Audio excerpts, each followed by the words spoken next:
Shalom, salam sejahtera bagi Bapak Ibu, saudara-saudara, anak-anak yang dikasihi oleh Tuhan Yesus Kristus.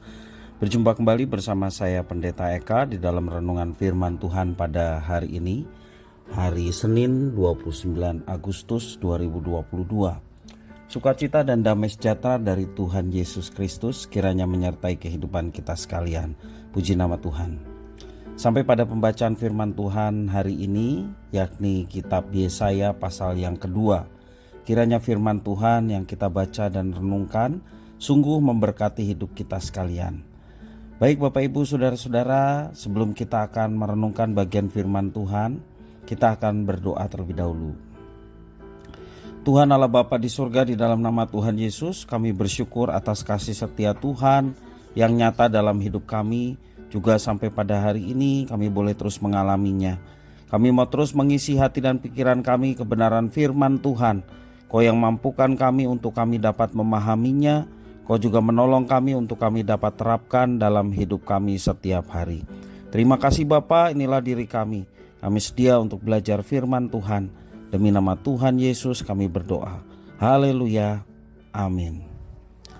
Saya akan membacakan bagian dari pasal 2 ini, ayat yang ke-6 sampai ayat yang ke-22, kitab Yesaya. Sungguh telah kau buang umatmu, yakni kaum keturunan Yakub, sebab di mana-mana mereka melakukan tenung seperti yang di timur dan sihir seperti orang Filistin, dan orang-orang asing di antara mereka terlalu banyak. Negerinya penuh emas dan perak dan tak terbatas harta bendanya. Negerinya penuh kuda dan tak terbatas jumlah keretanya. Negerinya penuh berhala-berhala. Mereka sujud menyembah kepada buatan tangannya sendiri dan kepada yang dikerjakan oleh tangannya. Maka manusia ditundukkan dan orang direndahkan. Janganlah ampuni mereka. Masuklah di sela gunung batu dan bersembunyilah di dalam liang tanah terhadap kedahsyatan Tuhan dan terhadap semarak kemegahannya. Manusia yang sombong akan direndahkan dan orang yang angkuh akan ditundukkan, dan hanya Tuhan sajalah yang maha tinggi pada hari itu. Sebab Tuhan semesta alam menetapkan suatu hari untuk menghukum semua yang congkak dan angkuh, serta menghukum semua yang meninggikan diri supaya direndahkan. Untuk menghukum semua pohon aras di Libanon yang tumbuh meninggi dan tetap menjulang, dan menghukum semua pohon terbantim di Basan. Untuk menghukum semua gunung yang tinggi-tinggi dan semua bukit yang menjulang ke atas. Untuk menghukum semua menara yang tinggi-tinggi dan semua tembok yang berkubu. Untuk menghukum semua kapal Tarsis dan semua kapal yang paling indah. Manusia yang sombong akan ditundukkan dan orang yang angkuh akan direndahkan. Hanya Tuhan sajalah yang maha tinggi pada hari itu. Sedang berhala-berhala akan hilang sama sekali.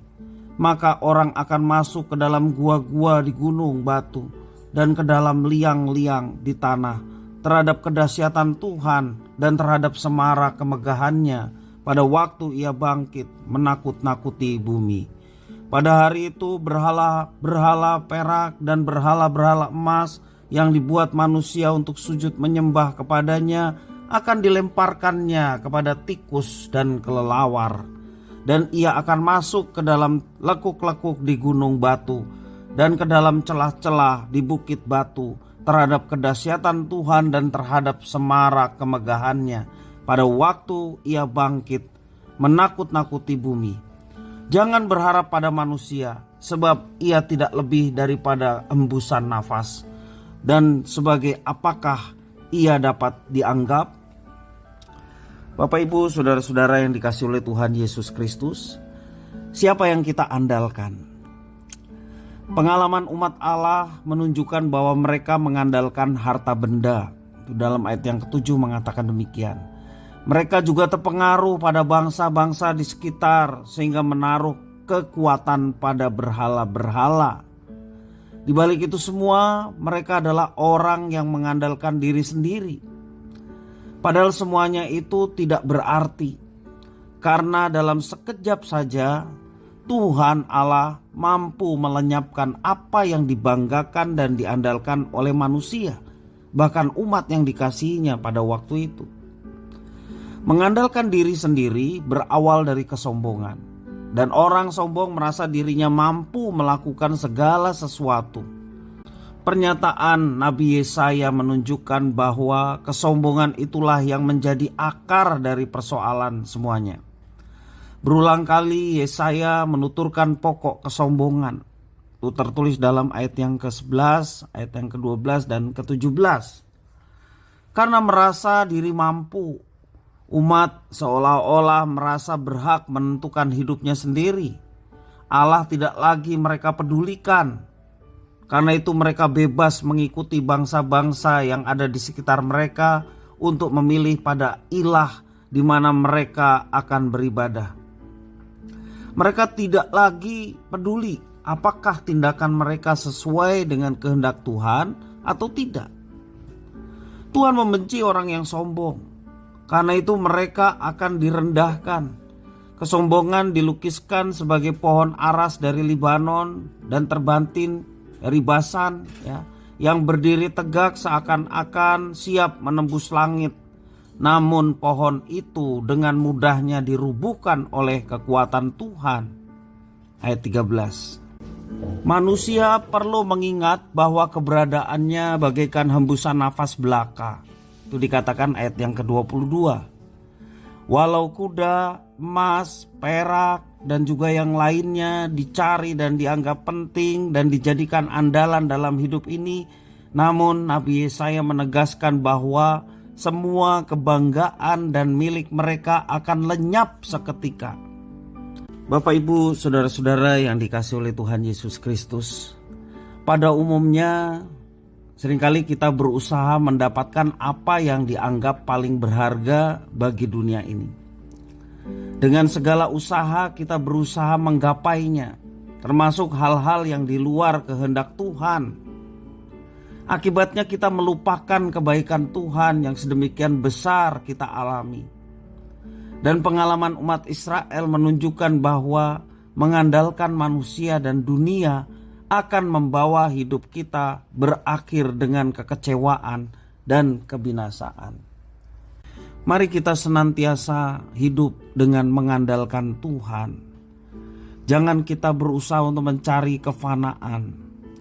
Tuhan Yesus sendiri mengajarkan dengan tegas, carilah dulu kerajaan Allah beserta kebenarannya. Mari kita utamakan semuanya itu menjadi prioritas dalam hidup kita, maka yang lainnya itu akan ditambahkan kepada kita. Jangan kita berusaha seperti dunia ini mendapatkan atau meraih yang dianggap paling berharga. Mari kita tanamkan di dalam nilai dalam diri kita, yakni yang paling berharga adalah nilai-nilai kekekalan yang Tuhan telah berikan kepada kita, dan kita mau raih itu semua, maka yang lainnya itu akan ditambahkan. Mencari Tuhan, mencari kerajaannya, itu yang menjadi prioritas dalam hidup kita, sehingga dalam menjalani kehidupan kita selalu diukur oleh firman Tuhan. Apakah yang kita kerjakan ini sesuai dengan kehendaknya? Apakah yang kita lakukan ini berkenan kepadanya? Itu ukurannya. Sehingga ketika kita mengutamakan Tuhan dengan ukuran seperti itu, hidup kita tertata. Dan percayalah yang lainnya akan ditambahkan. Penyertaan, pemeliharaan, bahkan berkat-berkatnya akan ditambahkan tepat pada waktu yang Tuhan sudah siapkan. Mari kita melakukan segala sesuatunya seperti untuk Tuhan. Berikan yang terbaik, sehingga apa yang kita kerjakan sungguh menyenangkan hatinya. Dia yang akan menyertai dan memberkati kita sesuai dengan kerelaan dan kehendaknya, otoritasnya bagi setiap umatnya yang hidup seturut dengan rencana dan kehendaknya. Kiranya firman Tuhan memberkati kita sekalian. Mari kita berdoa. Terima kasih ya Tuhan atas firman-Mu. Kau yang mampukan kami untuk dapat mengerjakan setiap apa yang dipercayakan Tuhan. Kami mau terus belajar mengikuti kehendak-Mu. Kami mau terus belajar mengenal Engkau ya Tuhan. melalui kebenaran firman Tuhan, pengalaman dalam kehidupan. Biarlah itu menjadikan kami semakin mengenal Tuhan dan hidup mengandalkan Tuhan. Karena kami tahu kekuatan kami hanyalah Tuhan, sehingga kami tidak menjadi tersesat dan kami akan diarahkan dan boleh mengalami penyertaan Tuhan yang membahagiakan dalam hidup kami. Terima kasih ya Tuhan atas firman-Mu. Jadikanlah kami menjadi pelaku-pelaku firman. Demi nama Tuhan Yesus kami sudah berdoa. Haleluya. Amin.